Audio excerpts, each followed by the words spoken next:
lockdown without learning a new skill or without, getting to know your family better. So I think for me, this use of technology and use of this platform has been one of the newest skills that I think many of us are learning, because being teachers, we've been so used to being interface.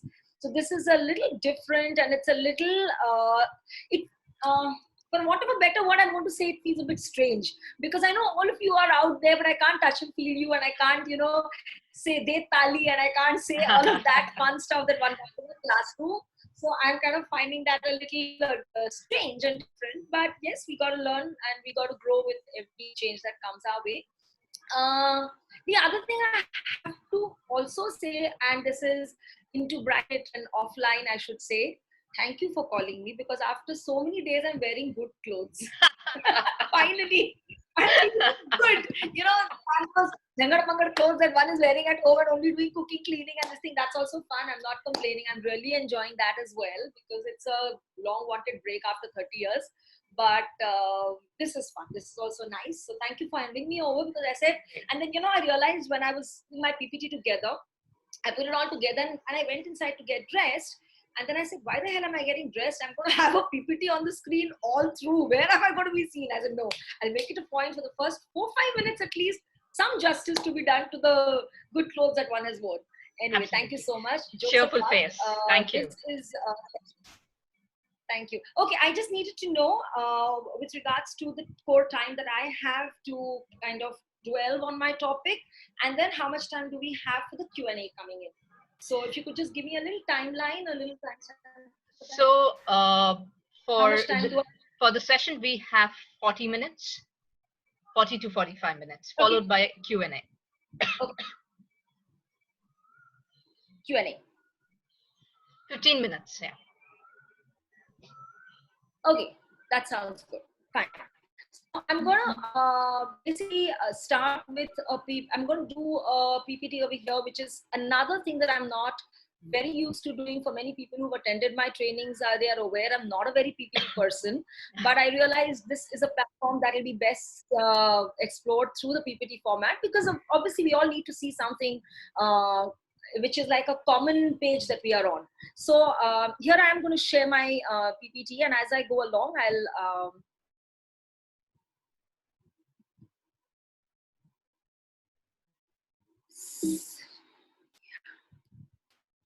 yes, so welcome to this session today. And while I was having a conversation with Rakhi, I was also trying to, we were both trying to what would be a best topic which we could cover within these 40 minutes.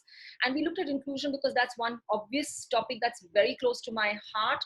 For some of you who are on this, you may have heard that my first TEDx talk that I did was on that very theme, and I'll be coming to that very soon.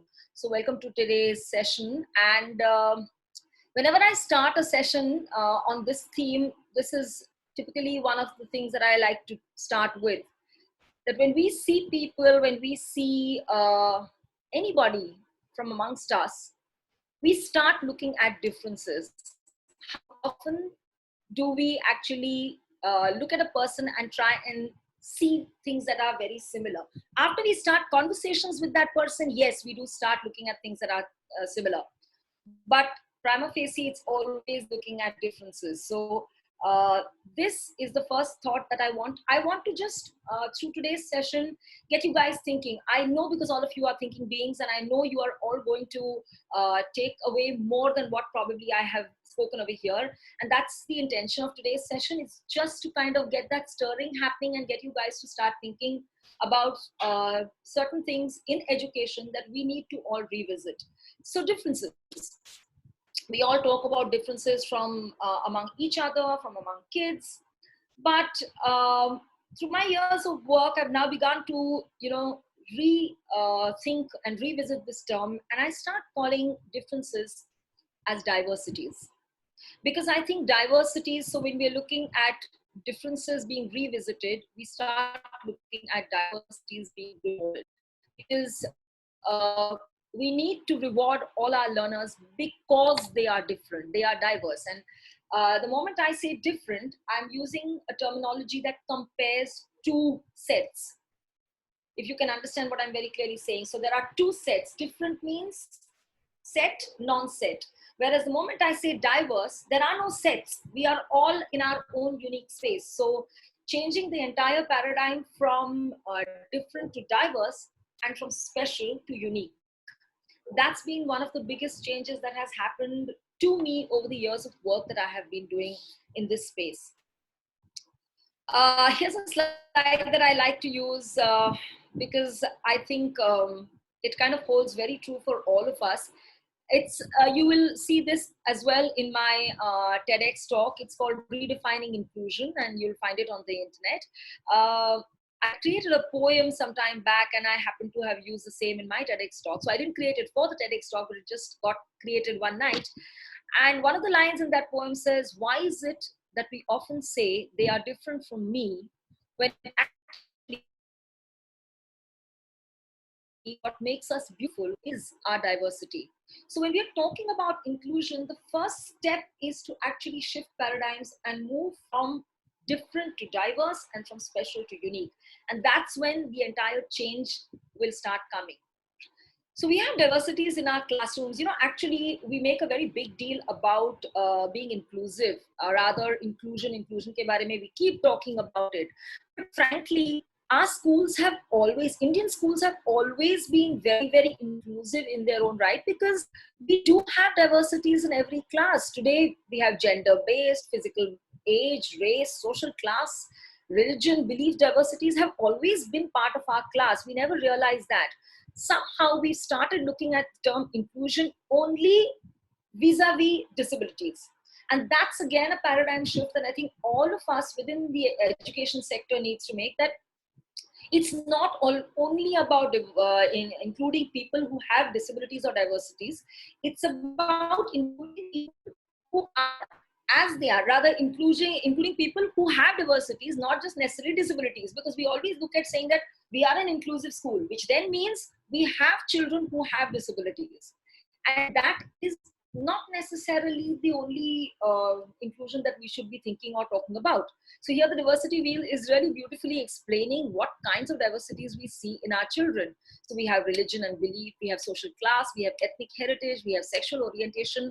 And that's one thing that I have been speaking a lot wherever I go, because I think it's time that we all begin to acknowledge even sexual orientation diversities among children. So we do see signs of these, as early as 6th and 7th and 8th standard, where children are showing differences in their orientation towards friends. And I think this is also something we need to start acknowledging and bringing to the fore. I like this wheel because I love the way the bottom they have explained typically more visible core diversity dimensions, typically less visible core diversity dimensions, and secondary diversity dimensions. This is something that I thought was very interesting, so I wanted to share this with you. So when we are redefining inclusion, what are we saying? That's just what I said. I keep saying that inclusion today, is it possible? Is it not possible? We are questioning this because we're constantly thinking from the perspective of children with disabilities and children not with disabilities. But actually our schools, like I'm reiterating this, our schools are already very inclusive. Today I have a child from a different social economic background, a child speaking a different language, a child from a different religion. They are also diverse people. And when diverse people come together, that's inclusion. When we are redefining inclusion, we really don't need to consider only abilities and disabilities. That's where, when I ask the question, is it really possible? And my answer always is yes, it is possible. It has already been made possible. Where does it happen? So is inclusion something that you do? My answer to that question is not necessarily. It's not an action. Inclusion is really a state of being, and that's why we come to the next part. So can you see this beautiful picture? I mean, it's beautiful, it's funny, but it's kind of, it pokes you. So here's a person asking another wheelchair-bound gentleman, so what do you prefer for you to be called? Handicapped? Disabled? or physically challenged. And the fellow very meekly says, well, Joe would be fine, because the most appropriate label is usually the one people's parents have given them. So I think we need moving out of, sorry, somebody's sound. So moving out of this entire paradigm of, including people, making people feel different by giving them these labels. And which is why, and I say inclusion is not just about something that we do, it is about a sense of belonging. Are you able to see the entire slide here, Raki? Yes, okay. Yes, we are able to see. Yep. So you're not getting the people's faces here, right? That's not happening. I just want to double check. We can clearly see the slide. Yeah. Brilliant. So we've also gone live on our THT group. So finally I managed. Yay. Oh, you did it. Yes, Good. Yes. Great learning. As I said, you're going to teach us how you did it. Absolutely, yes. So this is, for me, this is what inclusion really is. So beyond just techniques and tools and methodologies and policies, there is more to inclusion, and this is what I think inclusion really is. Or rather, I think we are talking about the too many peripheral things, and somewhere we've forgotten the core. The core is making anybody in your community feel that they belong to that community. Now, that community could be a classroom, that community could be a kitty party, that community could be anything.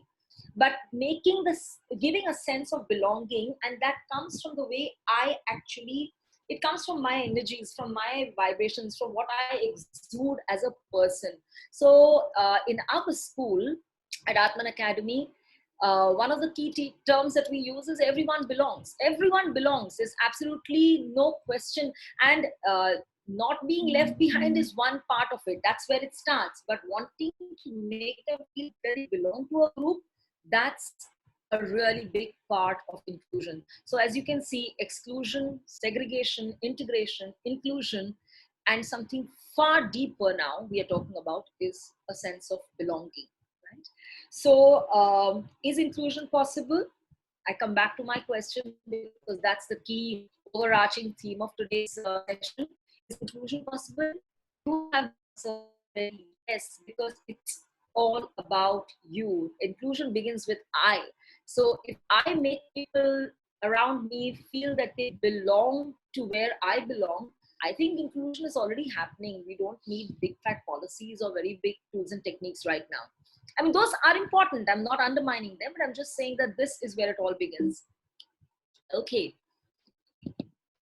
So we need to change the narrative. All of you have seen this over and over and over again in different places.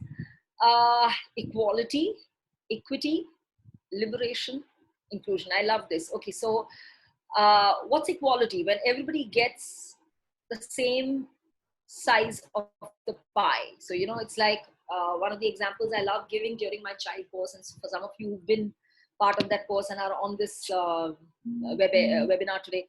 So my favorite example has always been like, there are 3 chapatis in the house, and there are 3 kids, and equality would be mom saying each one eats 1 chapati and the rest you can just finish it up with rice.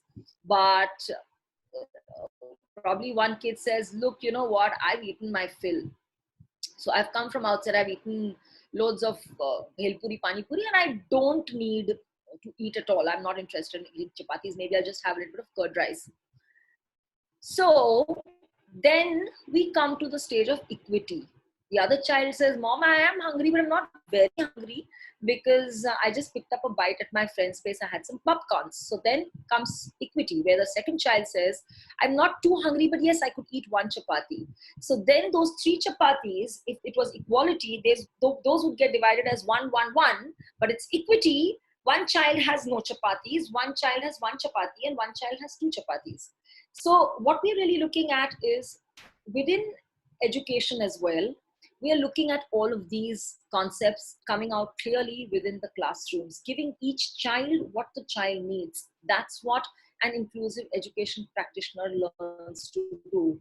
Understanding every child's needs and giving that child what the child needs, or letting the child take what the child needs rather than even giving. Giving is also a little passé now. And beyond that, of course, here's further understanding of this situation. I must tell you a little joke. I was part of the US State Department education program in the US, and when we were having a conversation around these pictures, one of the persons said, yeah, but why the hell are these people standing outside the picket fences and seeing this? They should have bought tickets and gotten into the show and, you know, gotten into the game and seen it. That was another joke. I mean, it was just a joke that we cracked at that point of time, but that was how they were, you know, interpreting this, these first two pictures.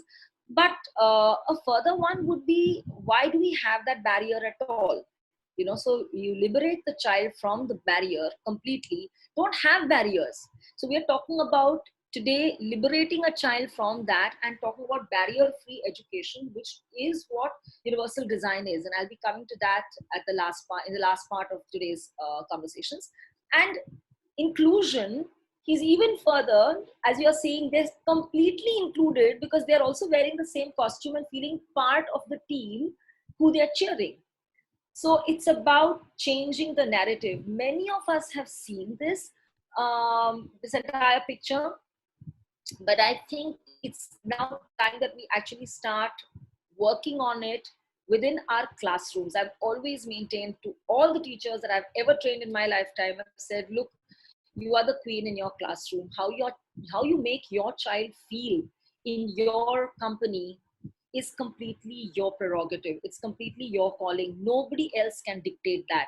And at least that you can take up and do for yourself and for the sake of that child. So that's equality, equity, liberation, and inclusion. Inclusion is truly furthermore liberating. I just thought I should share this with you because it was a nice thing with regards to, you know, children with challenges and equality and equity and liberation part of it. Right. So here's in a nutshell what we have just had conversations around, and I love this. Diversity is having a seat at the table.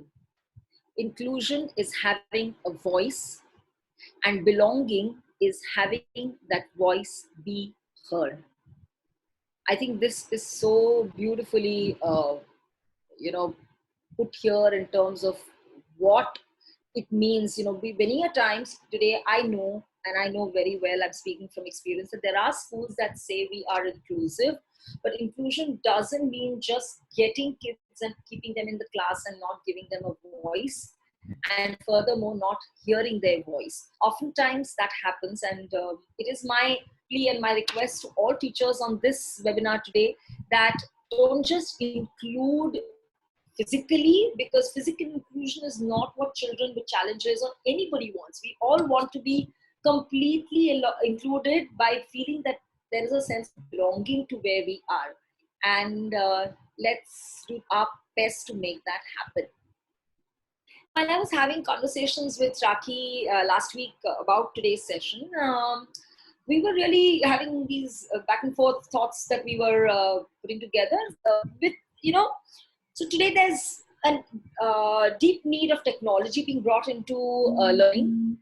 And that got me thinking, is technology really, really helping diverse learners? And when we are talking diverse learners, we have different challenges with regards to accessing that technology, with regards to using that technology. So I started doing a lot of reading, and I chanced upon an amazing document that the National Center for Learning Disabilities has only recently released.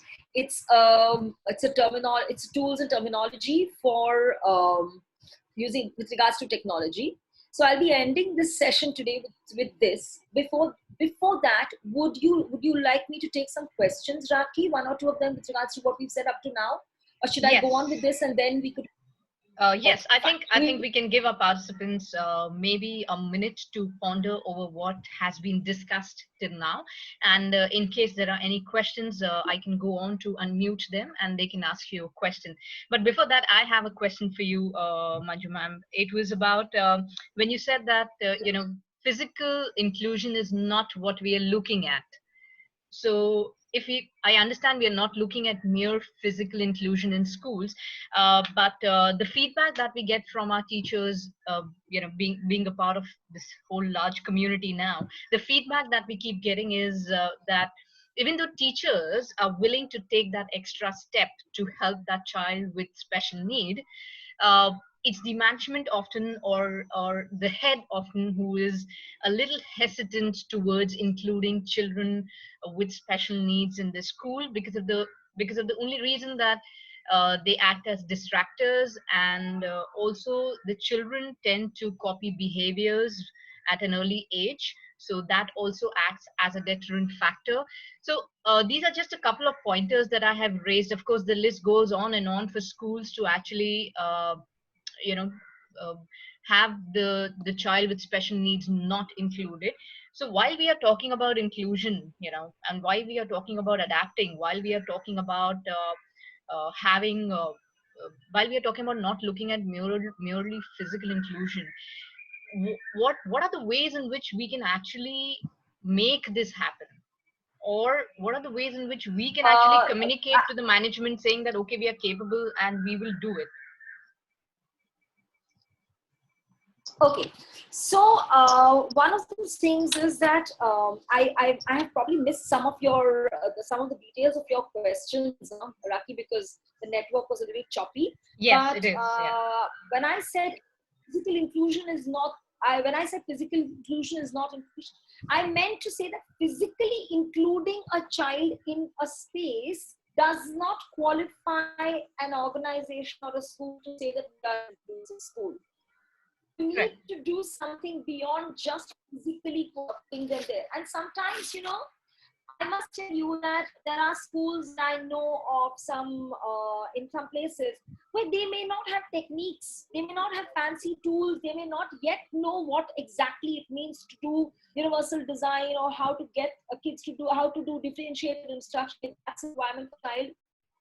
Having said that, they know how to improve because they know how to make children belong. So in my 1 year that I was a consultant with the government of Maharashtra as an inclusive education trainer, I'm telling you, I heard the most humbling stories of inclusion. The way little children used to include kids who had intense cerebral palsy, kids who were obviously on the spectrum. They didn't know what has happened to him. They belong to some remote villages. ये इसको help की जरूरत है और हम इसको help देंगे. That's all they know. They do not know anything else. Coming to the question, if I'm not mistaken, you asked me something with regards to the management. Is that right? And how do you make a management? Yeah. So and you also talked about imitating behaviors. Yeah. Trust me, this imitating behavior is seriously something that has been, created over the years. Yeah, it's just a creation of a way to get out of being able to admit these children in your schools. Trust me, I'm telling you, that's the only thing. It is. I don't understand Marathi in this group here. Whoever is listening, we have a saying in Marathi that is "न करणाऱ्याला सबबी हजार." जिसको नहीं करना है वो 1000 किस्म से आपको रीजंस दे देंगे.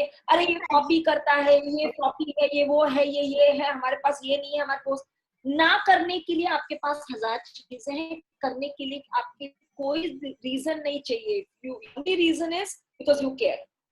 Absolutely. So when it comes to management, I agree it is a tough call, because let me also tell you, as principal of an international school, my biggest challenge was to actually get the management to be convinced about the services that we need to provide diverse learners. Because the moment we talk about services, we're talking about money, we're talking about space, resources, and therein lies all the problem.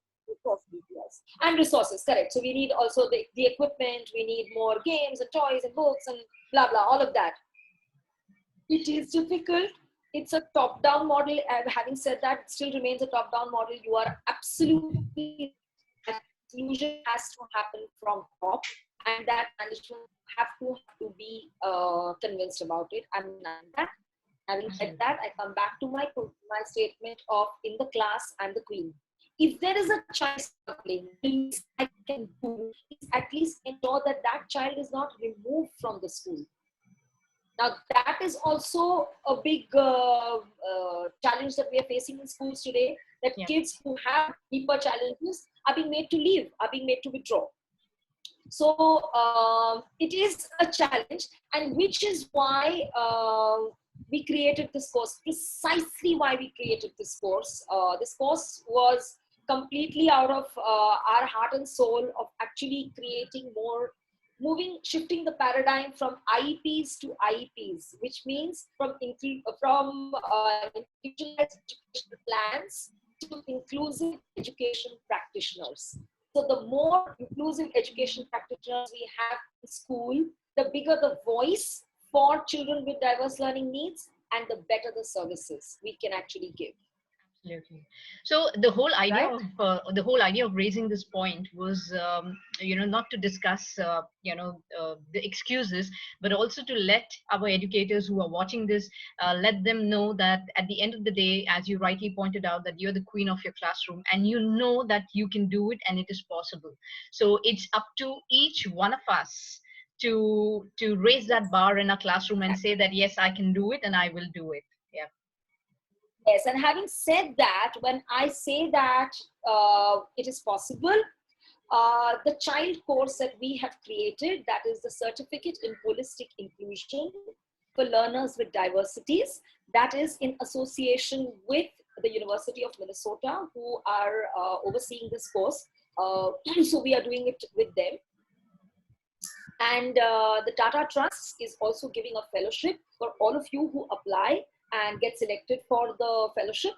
The fellowship is really worthwhile, because then that way the fees are much less. So for all of you, the reason why I'm telling you about this course is, yeah, when I say you're the queen of the classroom, I know even if you're the queen, you need a recipe to do something, to do something right, you need the recipe, and the child course is making that recipe available. We are making a recipe and a roadmap for you to become an inclusive education practitioner, your management notwithstanding. Doesn't matter whether the management has subscribed to that concept or not as yet.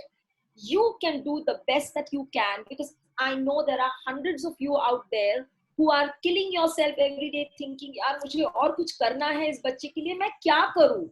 I don't know what to do. And I know you all are out there, because I have heard these voices over and over and over and over and over again when I conduct trainings for teachers. So this is a course for all such people who have the will. We'll give you the skill.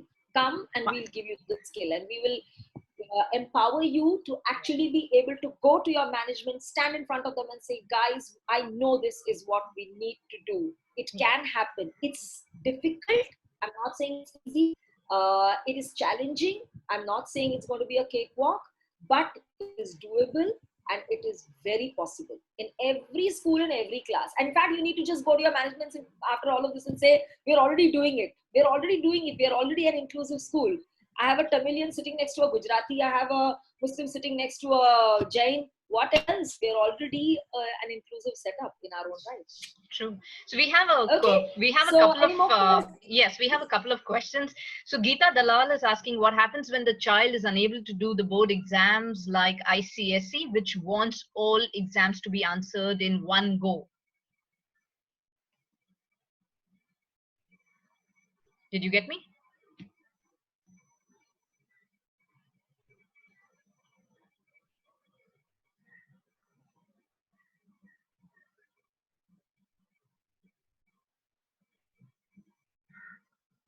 Okay, I think she's got disconnected, so we wait for a couple of minutes while she connects again. And in case any more questions, here you are. Yeah,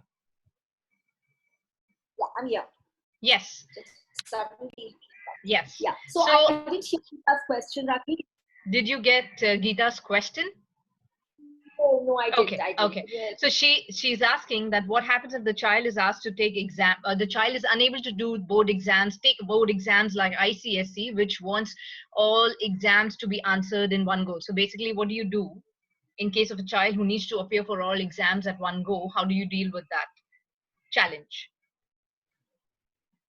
With regards to ICSC, with Yeah. regards to CBSC, with regards to SSC, this is the reality. And yes, Geeta, I know we're all in that predicament. We're all facing the same issue, which in fact not take the rigor of answering all of these papers in one go. They are the ones who actually move to they move to the NIOS, the National Institute of Open Schooling, which gives a paced format of answering. Now, well, what do we do? I believe that we just keep trying and getting after these various boards. You know, each one just, I believe in the power of one. So if I feel something is very close to my heart, I push for it till as long as I can, till as much as I can. So can I share with you an example that has happened only recently, and I don't know whether I'm not really taking credit for it, but let me tell you, on the night of 20th, I kept waiting, 20th of March, I kept waiting that the SLC board would finally declare that the history paper on 21st is not happening. I waited and I waited and I waited. And after that point of time, I felt I was so stupid having wasted time. So at quarter to 10 at night, I started making calls to different people. I said, why the hell are we doing this? I called all the people within my capacity, whoever I knew.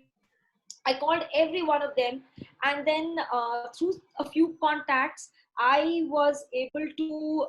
I also reached some people who are influential, and I got some contact numbers, some important contact numbers. In the meantime, I have to put this on record. Mr. Baman Irani is a person who I know very well, and I spoke with him, and I told him. I mean, I sent him a message. He called me at 11 o'clock at night. And he said, what happened, Manjushree? I said, see, sir, they are doing the history paper tomorrow. Everywhere we are shutting down. 17.5 lakh children are going to be appearing. What kind of risks we are running by doing something like this so stupid? And he said, okay, I'll tweet. And he tweeted. He was very kind to tweet. In the meantime, I sent a message to the Commissioner of Education. I sent a message to the Principal Secretary of Education. I sent a message to the Minister of Education because I happened to get their numbers. Rakhi, I sent all of these, nobody responded. And with a heavy heart, I packed my son for the board exam. It was not my son who I was talking about. And my children are 17.5 lakh today. So I packed him. I dropped him at the center and I came back at 11:20. I was completely shattered. I said, I didn't try enough. That was why I was shattered. I sent a message once again to the Minister of Education, and I sent it to her in Marathi, and I said, Madam, why are we jeopardizing the lives of our children? As a mother, I've been scared today, sending a child over there in the middle of all of that that's happening there. Please.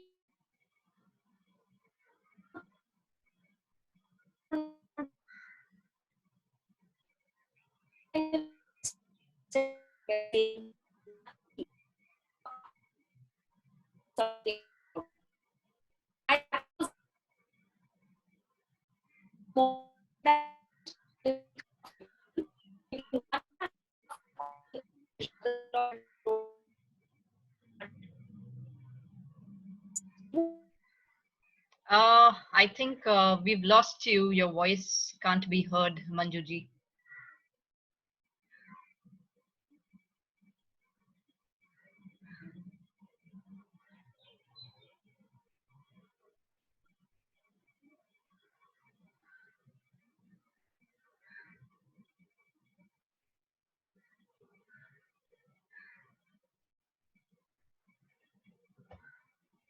Sorry, Rakhi, my network just dropped. Yes, the network seems to be dipping. Yeah.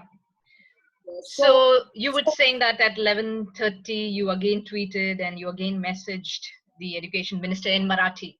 Yes. So at 11:20 in the morning, I sent her a message. And that was a very heartfelt message. I told her, I'm writing to you as a mother of 17.5 lakh children, not for my one child. Because I'll tell you another thing that I felt really bad about was that I knew I could, but I didn't. Out of fear, I could have kept my own son back home. But tomorrow the board wouldn't listen to me and say, why the hell do we care? You didn't send your child, that's your problem. So, and it wasn't ever about my own child. It was about those 17.5 lakh children. And at 11:40, she sent me a message saying, Nakki, Pakka. I told her, do something about it. She sent me a message saying, Pakka. I felt assured. Within 2 hours, by the time my son came back from the history paper, the Monday's geography paper was at least cancelled. So Wow. I felt, try to karo yaar. I don't know. I don't think I take credit for it because there were lots of forces working towards that. But I did my little bit and I felt good about it. And later on, it was very disturbing. I felt I should have tried a little harder and even got that history paper cancelled because 5 children, one child, Papa had it. And then they went obviously secondary this thing tracking because they had to see who all was sitting in that class. So imagine we jeopardized so much. I mean, we put all kids at risk. 17 lakh 6,500 children appeared for SSC board. उन सब बच्चों को बावजूद इसकी सब तरफ had talked about a lockdown. Yeah. They sent all of those to history. That was really not warranted. And I don't know why they were not changing it. For what reason? So, well, coming back to the power of one. I know SSC, ICSC can sometimes be a little tough. Otherwise, I've always believed that if there is a child that I can help, I can't help everybody, but I can help somebody.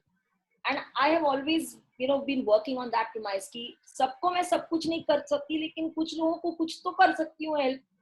जितना हो सके, I think that is the power of one. And I'm asking all these lovely teachers sitting in this webinar to never give up on the power of one, because you have it in you to be able to actually make it happen. Absolutely. And you can make just one can make a difference to even one child in his lifetime. I think it's super worth it. It's super worth it. So what's that impression? Yes, Geeta says that's true. Yeah, of Thank course. you, Geeta. And can we take one more question? Yes, So, please. I'll be happy to. there is Madhumita asking, what are your insights on the scenario of schools coming on screen and preschool students and children with varied learning abilities? How their online learning should be molded so that they can get optimal benefit out of it and their time spent on screen becomes quality learning time. Brilliant. So, your Madhumita, thanks for this question. In fact, that's bringing me to the second part of my conversation with all of you today. I don't want to really put in my opinions right now here. I'm just going to share with you this lovely document. It's not my creation. I just want to share it. I chanced upon it. So I'd like to share it with you. So if you give me a moment, I could share this document first. And based on that, we could have some more questions coming in. So these are key terms regarding online learning and education technology with regards to learners with challenges, with regards to children with disabilities, and it's been compiled by the National Center for Learning Disabilities. I've just put it together over here. So I'm not going to read this. I'm just going to ask you to become mindful of these terminologies. That's all. So when we are talking about online education for learners who have challenges, who have disabilities, these are the 9 things that we all need to know. These are terms that we need to know. And we need to question when we are giving these services to children online, whether all these are full, whether all of these are happening child's requirements. So accessibility, what it means. I'm really going to only read what it means in each of these slides. Accessibility is the ability to access and benefit of some system or entity. This term is used to describe the degree to which a product, such as a device, a service, or an environment, is accessible by as many people as possible. Born accessible, an ideal standard for accessibility means that the origin and design of a product prevent the need for retrofitting inaccessible content after its creation, which can often be cost prohibitive in terms of time and resources. So certain products are born, they're made as they are accessible. Certain need to be retrofitted. And when we're talking about such work, we need to know that educational technologies, whether physical accessibility to the software, hardware, internet, and pedagogical accessibility, so that educators leverage available technologies to deliver higher quality instruction. So one thing is, whenever we are using anything based on technology, we need to know whether it's accessible to our learners. Two, whether there are accommodations are for specific individuals with disabilities as defined by law when a product or a service isn't accessible. So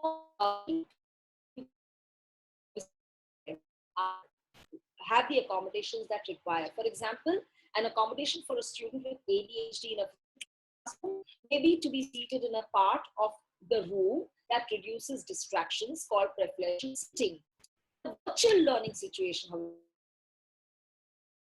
by adjusting the visual layout of what's on screen to help direct and sustain the student's focus. In fact, just yesterday, many of my team members are here, and just yesterday we were in a meeting, all of us, we were discussing how to take these online classes and online sessions for our students of standard 10, our 9th batch, in fact, of standard 10 students.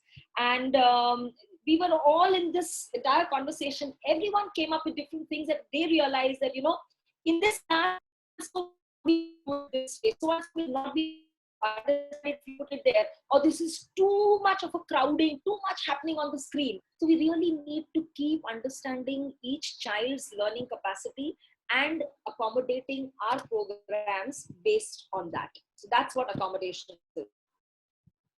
Next is adaptive software. Software is any software or program that builds a model of the preferences, goals, and knowledge of each individual student and the interaction with the student in order to assess needs. Exactly what we were talking about. We don't have capacity to get software as teachers, but we really need to be sure that when we are using certain software, whether we've adapted it, every child's learning needs are fulfilled. Assistive technology is any equipment or product system, whether acquired commercially, off the shelf, modified, or customized, that is used to increase, maintain, or improve the functional capabilities of a child with a disability. So any help individual overcome challenges with particular tasks in particular environments. So I think it's very important that certain times we need to have, you know, children being able to read whatever there is on screen. They get a reader that helps them actually understand it. So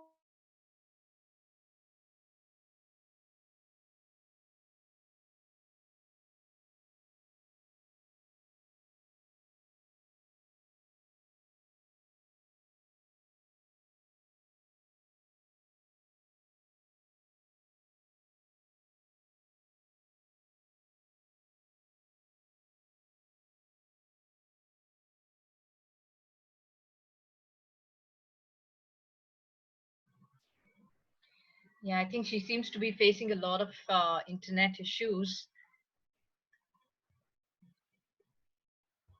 I think she went away. Just a moment. Let me continue 1 minute. Yeah, are you Rakhi, using? can you? Yeah.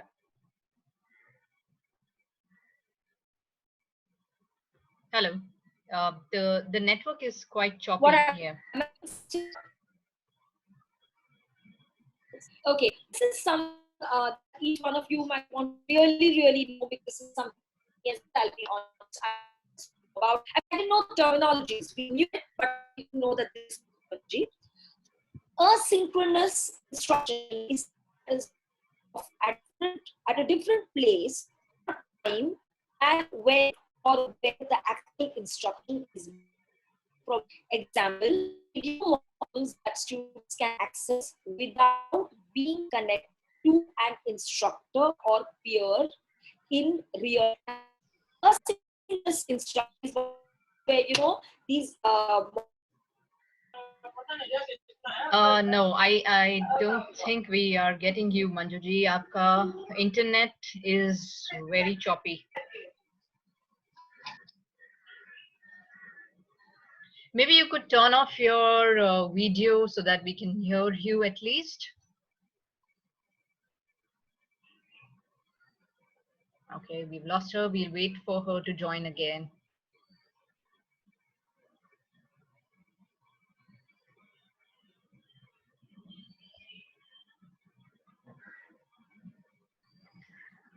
Meanwhile, we can take some questions coming in, and let me see if I have missed on some questions which can be asked.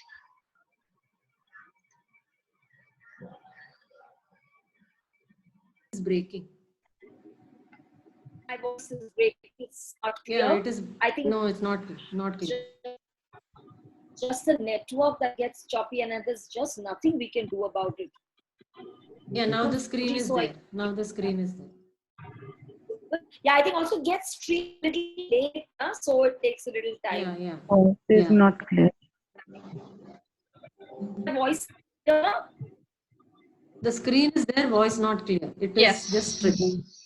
I think we are getting okay. some network issues. My sound is on. So sound is on. Of course, we can hear you. So let's hope that in the coming few minutes the network gets all right. So if you could continue with your sound at least. Screen is visible, of course. Yeah, screen is visible. Yes, absolutely. Screen is visible. Yeah. Yeah.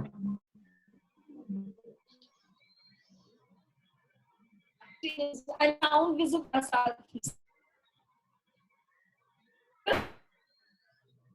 Yeah, yeah. I think you can go on. Voice is breaking. Better. Okay. Let's continue. Let's see how it goes on. Yeah. Asynchronous instruction. Yeah. I think my voice is coming a little delayed. Is that right? Yeah, but it's much clearer now. Yeah. Much clearer now. Okay. Yes. So asynchronous versus synchronous instruction. So in synchronous instruction, it can happen in different locations, but it occurs at the same time that the instruction is being delivered. So what we are right now doing is synchronous instruction. All of you are all available at the same time, and we are together. However, it becomes available for people to see later on, that becomes a synchronous instruction. So then different people access it at different times, and timing of that recording. These are two different types of instruction that we can look at. These are two options that we have, and students with disabilities in an online environment benefit from both these types of instructions. However, they are trained with each. So the two modes are complementary. We need to understand when what works, because we also have to understand that when we have children who have attention deficit, they are probably not able to break the entire, filter out the entire sounds and the visuals that are available in homes while they are trying to focus on screen. So, coming to your question, when you said which is preferable, I think we have to really take it with every child. We can't just look at saying that they are standard 10, so all of them have to be able to do something. Maybe sometimes it's not possible. Asynchronous instruction denies educators access to visual cues and doesn't allow for real-time feedback to students. During synchronous instruction, students with disabilities may struggle to remain focused, organize information effectively, and keep track of questions for later reference. So if you are asking me my opinion whether this works on honest right now, because we are all experience. Having said that, I would definitely say we will have to take a call as we go along, whether something works or it doesn't work, and if it does, whether we need certain things while we are using this platform, whether we need to then possibly bring in parents and say, okay, you need to be seated. Luckily, that's possible right now because even parents are at home. So a lot of questions remain unanswered right now till we actually hit the road running and figure out what is a doable situation for our children. So when I say our children, I'm talking about those 21 in my standard 10. You'll have to think about your 35 in your standard 9 or 10. I would not be able to decide for that group of kids. And within those groups also, there'll be some who pick it up very fast, but those others who probably will let this go on, and you'll be just, you'll be on and they'll probably be doing their own thing. We don't know. Because what you're doing right now is my choice education. So this is andragogy, what we are experiencing right now. All of you are adults, you have to give up afternoon sleep and be here at 3 o'clock, which is something that may not be, a choice of every 3-year-old. And as regards preschoolers, I will come to that. Wait, let me just finish this and then I'll come to the preschool part of it. Okay, learning management systems are electronic systems and methods that support the timely creation, scheduling, and delivery of course materials in education. So there are a lot of them. I mean, we know today there's Microsoft Teams and there's Google Classroom and all of these. These are all learning management systems. Yeah, we're using Zoom as well. Yeah, we're using Zoom. So my sister works in an international school and they have another one. They have a lot of them. Yeah. Managed Bark, I think she was talking about Managed Bark the other day. So there are a lot of them. A lot of are being used. LMSs are many. Online learning, also referred to as e-learning and virtual learning. Online learning is a type of distance learning in which instruction and content are delivered primarily over software. Yeah, I think online learning, I would say, of two types. Can you hear me? Yes, we are able to hear you. Online learning would be the asynchronous and synchronous kinds. You know, that would be the two right.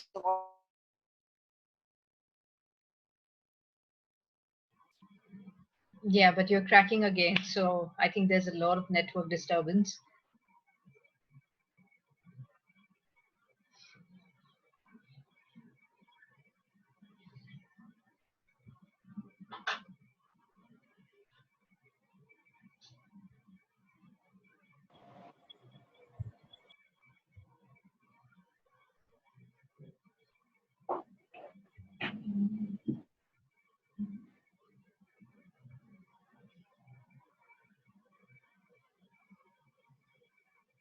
Are you with me?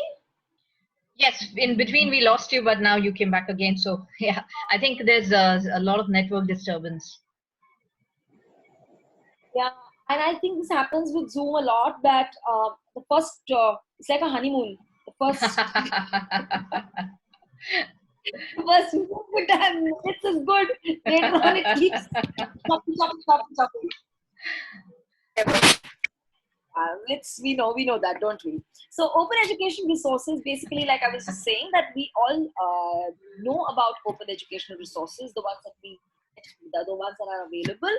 The only thing is that we need to be a little mindful of the fact that if something is just out there, it doesn't necessarily mean it suits our learners. So we need to read through, we need to understand whether that resource is actually useful to our learners. And take a call on its utility specifically for our learners. And it's about discussion about in this case. That's what this really is about.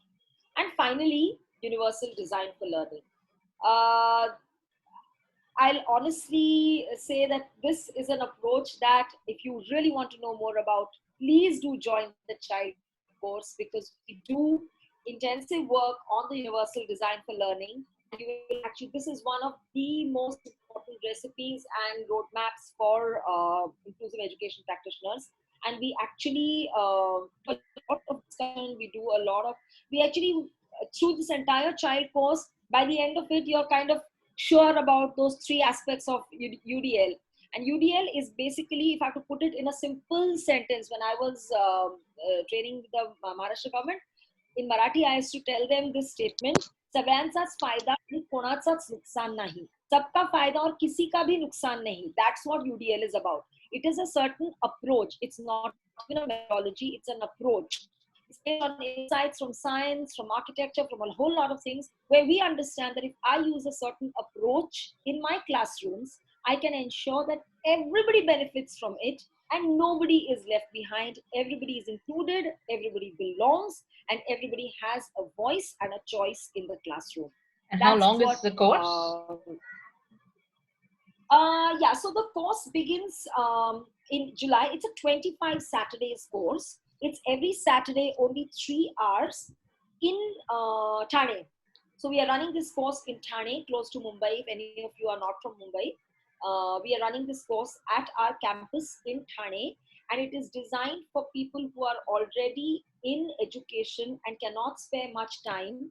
Having said that, I do believe that being immersed in an inclusion-based and inclusive education-based space for that long is where the real magic happens. So it's not about content. Content you will get anywhere, but it's about the entire experience of being in an inclusive setup. So we've run this course for 3 batches, now the 4th batch. And some of you I know who have joined here have also applied for the course. So I'm going to, of course, urge all the others to please log on to our website. It's atmanacademy.org and have a look at the content of the course. If you need, you're most welcome to even just give me a call. Rakhi will be happy to share my number with you.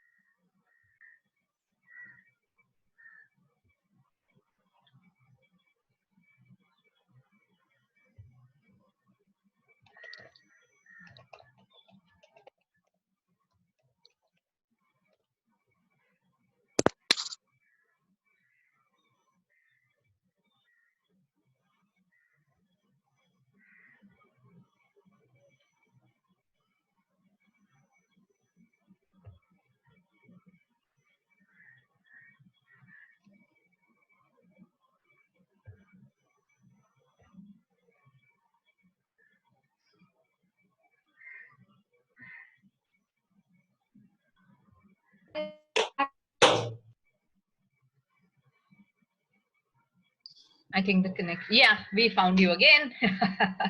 We seem to be losing you. No, I think the Zoom is saying, "Abhi bas kar yaar, kitni baat." Yeah, so we seem to be losing you, and then at the point of some trivial information that's been given, and there you go. Yeah. Okay, so you missed me from which point? Rather, which point did you hear me at? That's a more sensible question. No, so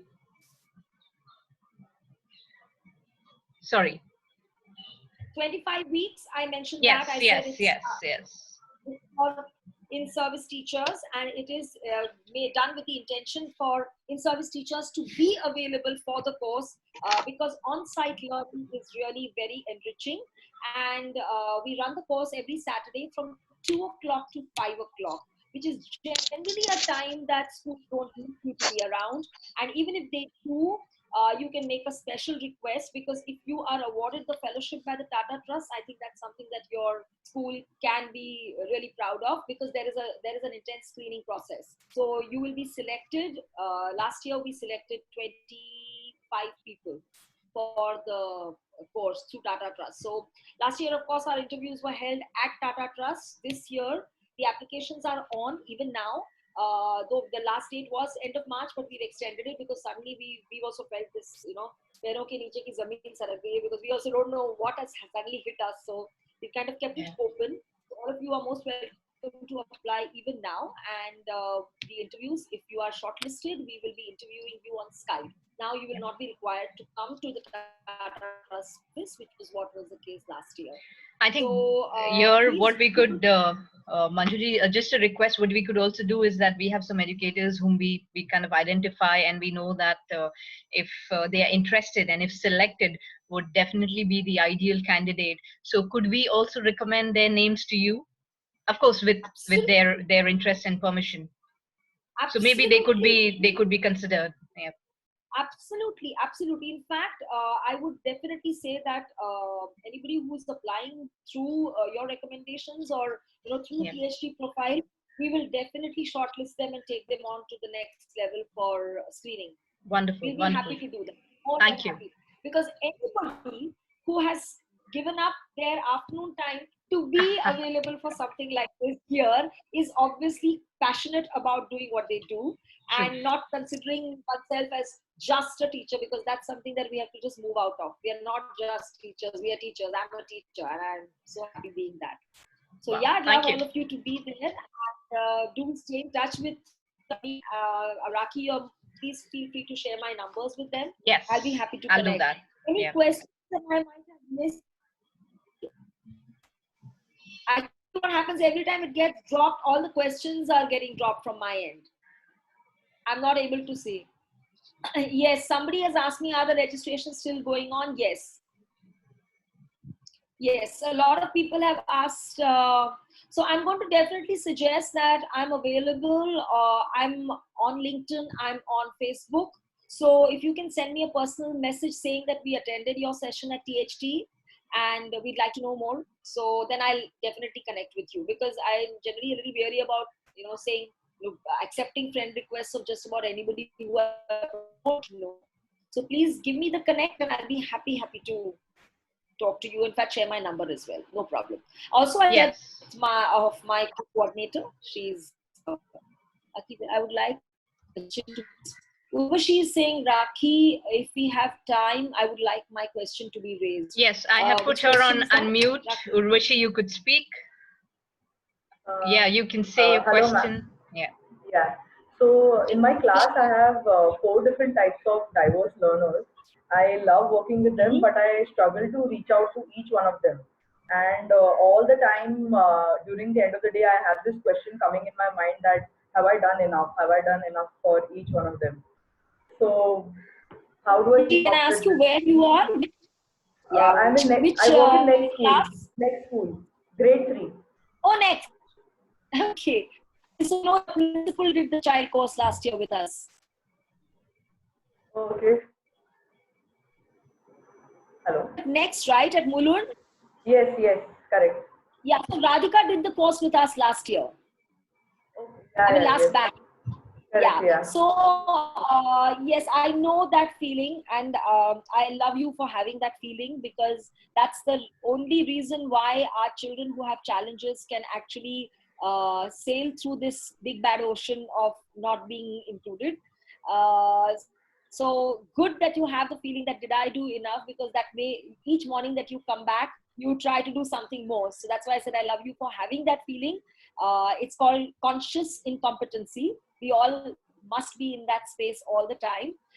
Having said that, Urvashi, yes, we need to really understand how much we can help, what's within our bandwidth to be able to help with challenges, and how much do I need to then move away from my own space and leverage support from outer agencies. So a classic example that I give is, we've all, for many of us who've had babies, we knew till the fever was 100, we were doing all the dhania jeera pani and general this, that and the other, crocin syrup, vagare, vagare. But the moment the fever of our baby went up to 102, 103, we picked up baggage and we took the child to a doctor. Even today, you and I do it. To up to a point, we do what we can within what's within our wherewithal. But beyond a point, we need to know that we need to leverage the support of people who can give us specialized support. So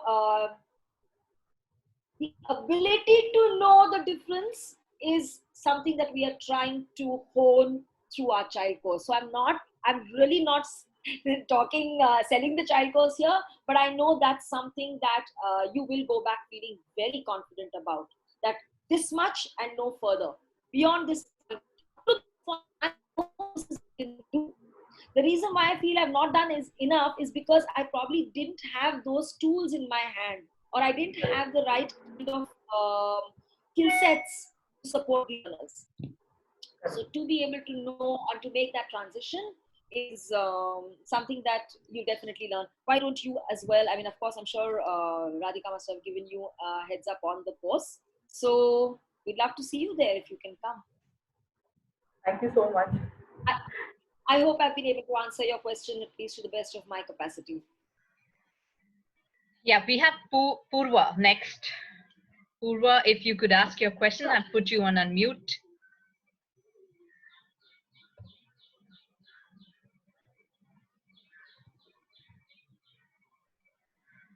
Okay, she had raised her hands, but I'm not able to connect with Purva.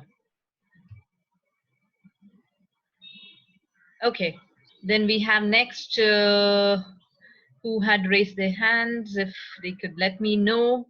Okay, I don't have a question to ask. All right, thank you, Purva. Urvashi's question is asked. Madhura, do we have a question from Madhura coming in? Okay, I think we are done with the questions. Are we? Lovely. If there's anybody who would like to just say something, we'll be happy to. I mean, if you can raise a hand and let us know if you'd like to say something, anything, any feedback, any thoughts that you would like to share. Yeah, you could raise your hand so I can put you on unmute, and you could probably share something and ask a question if at all, because now that before that, Manjuji, if you could quickly summarize our discussion. Yeah.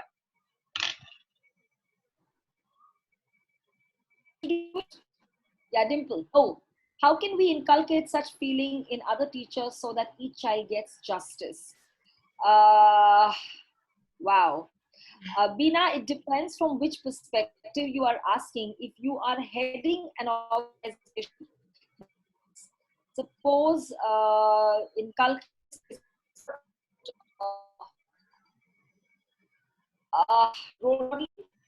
where if I do it, automatically it rubs on, and if I believe it very strongly, it's something that others in my space also take on. It's a virus. Inclusion, it's a good virus called inclusion. Let's spread it. It's like that glitter on your hands. If you just believe that it can spread, it will spread. It's not easy because some people believe that it's not required. Many of times. Somebody here is Yukti. You're also talking about systemic barriers. I believe there are barriers galore, absolute galore. I've decided that I want to keep those barriers where they are if I can't move them, and probably circumvent maybe. There are some students who really need help from our side, but ma'am, sometimes there are parents who don't agree with us in such situation. How do we convince parents? Yes, a very, very good question, Pradeep. When you ask me about parents, trust me, if you're a parent, you are also in the same predicament. You do not want to hear from anybody that your child is, quote unquote, not up to the mark. And for want of better words, I don't like to use these words, but it is not easy for a parent to accept it. Therefore, when you have not been able to speak with them and convince them about the child's specific learning needs, it might be a really good idea to ask them to meet with a specialist. I know your next question will be, ma'am, wo bhi nahi jate. They don't want to go to anybody and they don't want to listen to anyone. So that's the time you probably need to make them understand, look, you can be in as much of denial as you have to, but if your child has a condition that needs to be addressed, by denying it, it's never going to be addressed. So sometimes we need to get tough. Now, many a times these tough calls are not made by school because parents start threatening, they want to leave and all of that. So it's a really big circuit. But I think if you learn to touch their hearts and you learn to tell them something with an honest, open, compassionate tone, it works. Many a times it works. No, not many a times. In fact, in my lifetime, it's always worked with parents. When you tell them, look, I'm a parent, so don't get me wrong. I'm not trying to say something is wrong with your child. I'm just trying to say if your child gets services other than the ones that I'm able to give, your child will benefit. How to convince parents that their child needs special attention? I hope I've been able to answer that question. Not really the thing, but yes, Rajni, it is an uphill task. I understand that. Hi, Chandra, I wanted to share that I have applied. Thank you. Ma'am, could you please repeat your point as your voice was unclear? We want to know. Okay, Yukti has also spoken about teachers label CWSN, that's children with special needs, without any assessment done. How to explain that? Okay, so when teachers are doing that, it just means that I've always kept myself in that space. God help them, for they know not what they say. That's the way I've been associated with schools as an outsider, remedial therapist in some of the bigger schools in Thane, where I was a consulting therapist. And I knew what they are saying is not the right thing to say, not the most appropriate thing. But I used to always forgive them, because see, they are not in our space, and that doesn't put me in a pedestal. It just says that I have a certain skill set and a certain knowledge bank that they don't. And so what do? So we do what we say in Marathi, na karave janasa shahane. You make them smarter with your learnings. You help them understand it better and say, look, a child is not CWSN unless it is proven. And so they will. It is not easy, but you really need, to become an inclusive education practitioner, you really need sugar on your tongue and ice cubes on your head. Cool, chill, and sweet. This reminds me. Yeah. This reminds me of this wonderful quote. It's diversity is being invited to the party, and inclusion is being asked to dance. Yeah. Exactly. Yeah. Exactly. Absolutely right. That's exactly. So apt. And belonging is when the one you want to dance with asks you to dance, no? There may be many people, but there's one certain person who you're looking at and you want to dance with that person. Wonderful. Now that we are talking about dancing, and now that we are nearing the end of our session, and almost most of the questions are answered. So now we come to the point where, before ending the session, we want to hear your voice. Of course, we heard it enough, but the melodious voice. So we request if we could, if you could sing a song. For those of you who don't know, I experienced this when I attended the UBL session at SNDT, where I experienced the magic of her singing. And I want each and every participant out here to experience that as well. And now we are live as well. So, char line. I thought you'd forgotten char line. Sif char line. Sif char line or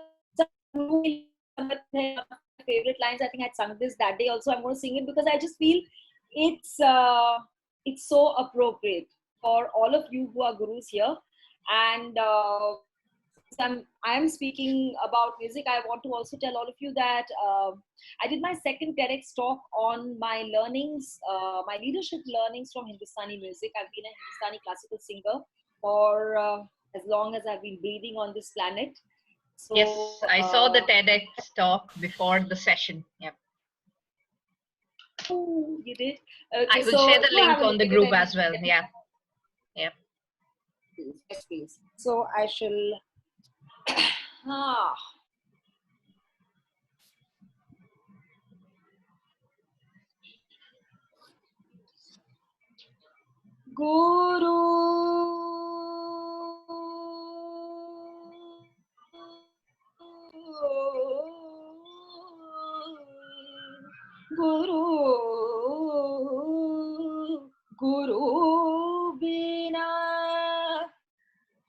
Guru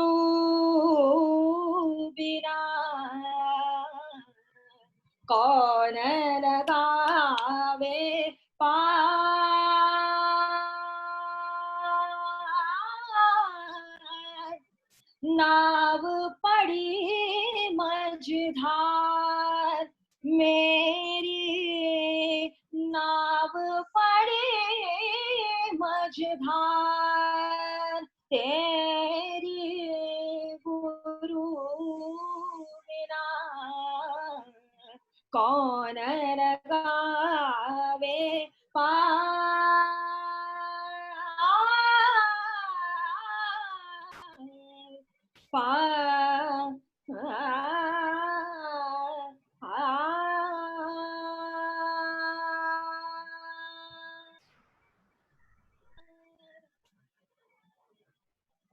Wow, fantastic. We all experienced goosebumps, I'm sure, as read in the comments.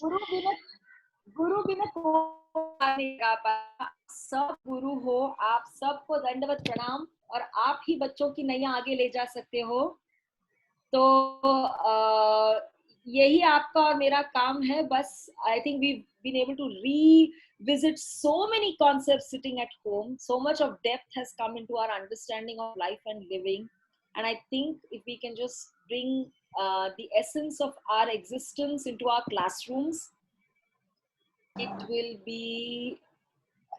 make it so worthwhile. Absolutely. So with this, we would like to end our session. I hope we haven't lost you again.